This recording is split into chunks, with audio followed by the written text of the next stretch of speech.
Então, dando continuidade no assunto, nós temos que entender uma coisa. Hoje, o que mais chega aqui na minha oficina é revisão de sistema fotovoltaico e conversão de geladeira. Por que as pessoas trazem a geladeira delas para converter do 127 volts ou 220 para o 1224 volts? Quais as vantagens, quais as desvantagens? Isso é um assunto, um tema para a nossa próxima aula, tá bom? Mas, relativamente, nós estamos falando dentro de consumo. Então, tem tudo a ver eu tocar nesse assunto. Para você que não sabe ainda, né? Nós somos pioneiros aqui no Rio de Janeiro, em São Gonçalo, em fazer conversão de frigobares, geladeiras, freezer, de 127 e 220 para 12 e 24 volts, tá bom? Então, se você tem um serviço desse para fazer, entre em contato conosco, legal? Aqui eu vou mostrar para vocês um exemplo de um sistema fotovoltaico que eu alimento toda a minha casa, tá bom? A minha casa fica aqui no fundo, eu tenho as minhas placas fotovoltaicas aqui em cima, e esse aqui é o meu sistema que eu trago para aula e trago para alimentar os eletrodomésticos básicos dentro da minha casa. E aí vocês podem me perguntar, Matheus, e o que você alimenta com tudo isso dentro da sua casa? Ventiladores, iluminação, uma pequena geladeira convencional 127 volts, porque eu faço uso, né, do inversor de voltagem. Lembrando que o meu sistema é de 24 volts para 127 volts, não é de 12 para 127 volts. Nas próximas aulas, eu pretendo trazer para vocês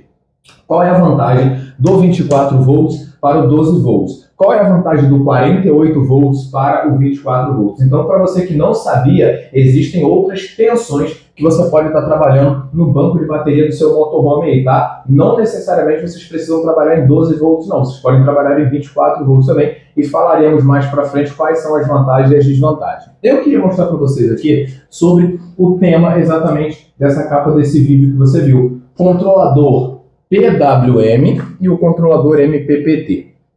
Tá? Só mostrando para vocês que o PWM é essesinhos aqui, né? Tem esse modelo, tem vários outros na internet hoje aí que você pode comprar a um preço bem menor do que um controlador MPPT, tá bom? Então nós vamos entender uma coisa aqui. Nós falaremos o seguinte: para você que usa bateria no seu motorhome, 90% dos motorhomes que eu conheço que vem aqui na minha oficina vem com as baterias estacionárias, né? São as nossas baterias seladas, as nossas baterias próprias para essa finalidade. Essas daqui, por exemplo, são baterias seladas, próprias para energia solar, porém de capacidade de amperagem baixa, tá? Não são baterias grandes, não. Portanto, com a organização aqui em cima. Aqui, por exemplo, eu tenho 1, 2, 3, 4, 5, 6 baterias aqui de 20 amperes hora cada, tá bom? Ligadas em série paralelo para dar os 24 volts. Então, o que eu queria falar para vocês hoje nessa aula maravilhosa, galera? Nós temos que entender que uma bateria veicular, uma bateria estacionária, uma bateria dentro do princípio chumbo ácido, tá, ou gel, ela vai precisar de 3 etapas para um bom carregamento, que é a corrente constante, a tensão constante e a flutuação, tá bom? Galera, vamos lá, vamos entender uma coisa. Existe dentro da elétrica, existe dentro do campo da energia solar, uma palavra, né, uma frase chamada de ciclo. Professor, o que seriam os ciclos? Galera, nós temos que entender que para vocês que trabalham, que vivem da energia solar ao longo do dia de vocês dentro do veículo, vocês ciclam todos os dias a mesma bateria. Explique melhor o que seria isso, Matheus. Vocês carregam a bateria durante o dia para usar durante a noite. Mas muitos veículos, assim como muitos carros grandes, vocês, enquanto estão gerando, vocês estão consumindo e vocês estão carregando. Então, vocês fazem 3 finalidades. Vocês produzem, carregam e consomem ao mesmo tempo. E ainda tem durante a noite. Então, muitas das vezes, nós não conseguimos alcançar a flutuação, que é o último estágio das 3 etapas que uma bateria precisa. Vamos entender um pouquinho mais na seguinte analogia.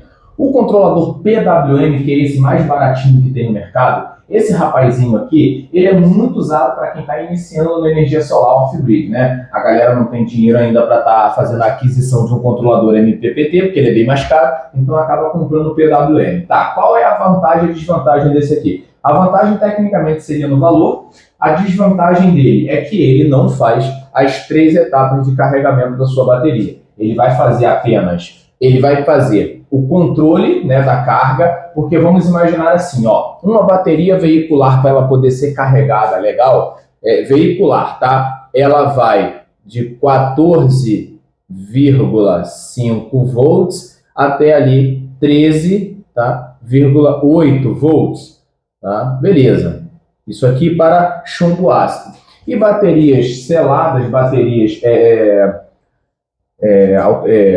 estacionárias, nós podemos ter aí 13,7 volts, tá? Ou, vamos botar aqui, 13,5 volts. Depende do fabricante da sua bateria, isso vem no manual. É super importante que vocês leiam o manual da bateria de vocês, tá bom, galera? Não sejam desses que jogam manual fora sem antes ler, não. Ah, mas eu vi que fulano falou, Beltrano. Esquece isso. Vamos aprender a não ser preguiçosos. Vamos ler manual, vamos ler datasheet, vamos buscar informação no Google, porque hoje você compra uma bateria, com o nome dessa bateria, você pega todas as especificações técnicas dela dentro da internet, tá bom? Então vamos agir com consciência. Então, como eu estou falando para vocês, esse garotão aqui, esse PWM, o que ele vai fazer? Um painel fotovoltaico de 150 watts, por exemplo, que é o que mais a galera do motorhome usa, né, de 150 a 160 watts, ele vai produzir na média de 17 a 18 volts de energia a sol pleno. Matheus, o que seria sol pleno? Seria o seu painel fotovoltaico virado diretamente para a luz do sol. Isso num dia ensolarado, sem nuvem, tá bom? Tudo isso são variáveis que nas aulas nós iremos trazendo tudo isso aqui para vocês. Então imaginem aí um painel fotovoltaico virado para o sol, um dia lindo, um dia maravilhoso, sem nuvem, ele vai te entregar de 17 a 18 volts de energia ali para você poder usar. Essa energia toda, esses 17, 18 volts, eles não podem entrar direto sobre a bateria, porque nós acabamos de ver que a bateria ela precisa de uma tensão regulada para poder carregar. Então, quem é que faz essa função, essa etapa, é o nosso controlador de carga, seja ele o PWM ou seja ele o MPPT. Os dois fazem a função de redução, né, de mapeamento da bateria para saber o que a bateria está precisando. Porém, esse rapaz aqui, ele não tem a função de ter corrente constante, tensão constante e flutuação. Ele não faz isso. Ele simplesmente vai pegar lá a energia que vem dos painéis, que chega aqui nos dois primeiros parafusos, vai reduzir essa energia, você regula aqui nos botões, né, quanto que você quer que saia. Nos dois parafusos do meio você joga no banco de bateria e aí esse garotão começa ali a diminuir a tensão que chega dos painéis e carregar a bateria. Ponto final. Até aí nenhuma novidade. Porém, qual é a desvantagem dele? É que ele não consegue, primeiro, fazer uma boa... Ele não se comunica muito bem com as placas. Por quê? Você às vezes tem muito desperdício de energia do painel até chegar no controlador de carga. Então, nesse processo dos condutores, né, dos cabos que descem do painel fotovoltaico até o controlador de carga, você tem alguns desperdícios com o efeito Joule, né, que nada mais é do que a conversão da eletricidade em calor. E quando essa eletricidade, essa energia maravilhosa dos painéis fotovoltaicos chega no controlador de carga, ele por si só já tem alguns desperdícios que não é muito legal. Então, controladores PWM, eles não são os mais indicados para energia solar off-grid, principalmente para a energia solar em movimento igual de vocês, que nós todos os dias precisamos usar, carregar, descarregar. Então, esses controladores não são os mais indicados. Por quê? Porque eles têm desperdício, eles não conseguem fazer as 3 etapas de carregamento do seu banco de bateria, além de aquecer e não entregar aí o que deveria. Agora, os MPPT já é totalmente diferente. Na próxima aula, eu trarei esse controlador aqui desmontado e aquele dali desmontado para fazermos algumas comparações. O que tem dentro da composição eletroeletrônica daquele, assim como tem naquele outro ali. Tá bom? Aquele controlador ali, meus amigos, ele é o carro-chefe da energia solar hoje. Por quê? Porque ele é o cara que vai fazer essas 3 etapas para a gente aqui, ó, de uma maneira muito eficiente, fazendo com que a nossa saúde, a vida útil das nossas baterias, durem aí muito mais do que num controlador de carga PWM, tá bom? Lembrando que bateria também é um assunto muito complexo, tá bom? Marcas de bateria, vida útil da bateria, isso é muito relacionado também ao fabricante, as condições de intempéries, temperatura, vibrações. Então, estamos falando aqui de informações técnicas, tá bom? Não variáveis que podem alternar de acordo com a sua necessidade de uso. Tá legal, galera? Não vamos levar ao pé da letra o que a teoria diz. Tem bateria que dura uma vida, tem bateria que não dura nada. Tem bateria que não chega nem a cumprir a garantia, tem bateria que cumpre a garantia. Então, vamos levar essas considerações em pauta aqui, tá bom? Aqui, ó, vamos pensar aqui que os ciclos das nossas baterias, tá? Sejam o que eu falei para vocês. Começa o dia, você precisa recarregar tudo aquilo que você gastou durante a noite, com o uso do climatizador, com o uso de iluminação, com o uso da geladeira que ficou ligada aí durante a noite no seu motorhome. Todo o gasto que você teve durante a noite, você precisa repor ele durante o dia. Como que isso acontece no controlador de carga MPPT? Primeira fase do dia, quando o sol está raiando, ele vai entregar para a sua bateria uma corrente constante por um determinado X de tempo, até essa bateria chegar a aproximadamente de 80% a 70% da carga dela, a corrente dela. Então, durante todo o período da manhã, você vai ter aí a corrente constante, de 80% a 70%.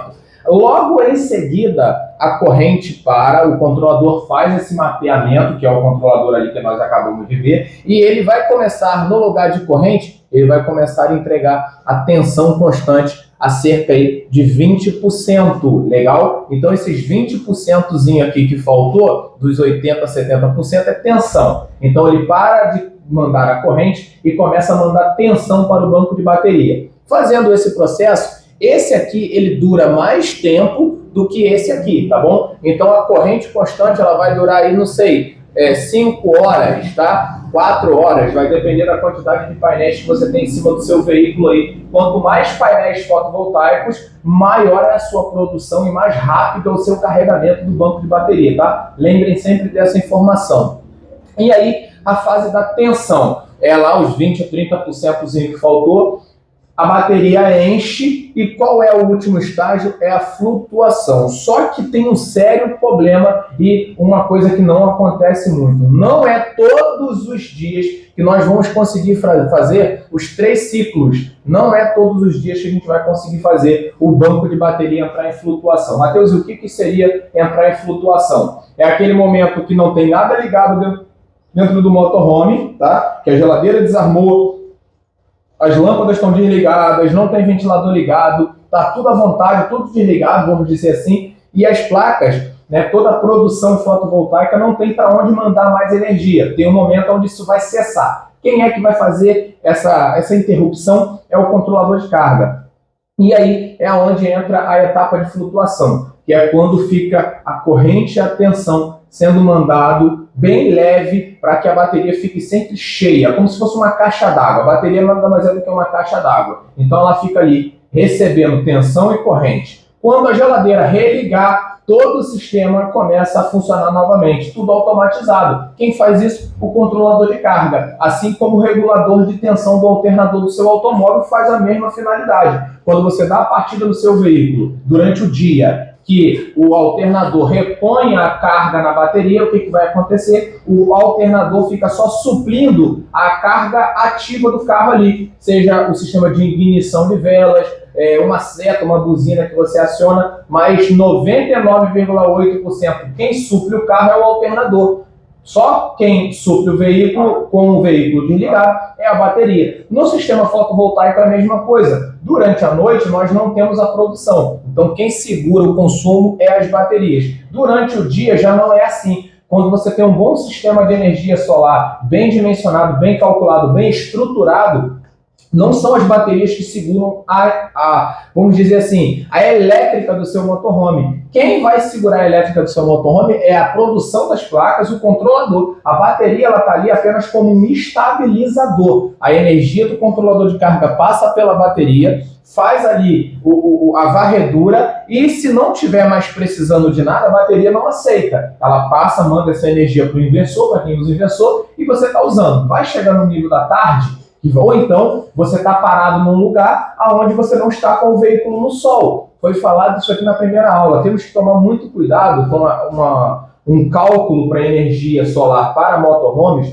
que a galera quando chega num campo ou está parado em algum lugar, ninguém vai ficar parado com o veículo no sol, meus amigos. Ninguém vai ficar com o veículo no sol de 40 graus de dezembro, janeiro. Normalmente o que a galera faz? Corre para a sombra. Quando você corre para a sombra e para o seu veículo embaixo de uma árvore, debaixo de uma cobertura, você não tem a incidência de luz solar sobre os seus painéis. Você reduz a produção até 50% para vocês poderem ter ideia, tá? Uma mão que vocês passam, para vocês terem ideia, a mão que você passa na frente de um painel solar já é uma queda brutal na produção. Imaginem parar o veículo embaixo de uma sombra. Então, nós estamos falando aqui em controladores de carga e tem tudo a ver com eficiência. Devemos dar uma varredura no nosso sistema de energia solar do nosso veículo e verificar aonde é que possam estar pequenas fugas, pequenos desequilíbrios, controladores de carga inadequados, baterias com a vida útil já cansada, painéis sujos, cabeamento inadequado, né? Os cabos que vêm dos painéis chegam no controladores. Ele é um tipo de cabo. O que sai do controlador para descer para a bateria é outro cabo. O que sai da bateria para entrar no inversor é outro cabo. Então, no sistema de energia solar, nós temos várias variáveis que aqui dentro do nosso canal do YouTube você vai aprender de uma forma bem didática e bem dinâmica comigo, tá bom? Se ficou alguma dúvida, vocês deixem aqui no comentário. Se vocês gostaram do vídeo, curta, compartilhe esse vídeo dentro dos grupos de motorhome e comenta aqui embaixo se vocês querem que eu continue trazendo esse tipo de conteúdo gratuito aqui dentro do YouTube, tá bom, meus amigos? Muito obrigado por tudo e até o próximo vídeo no canal.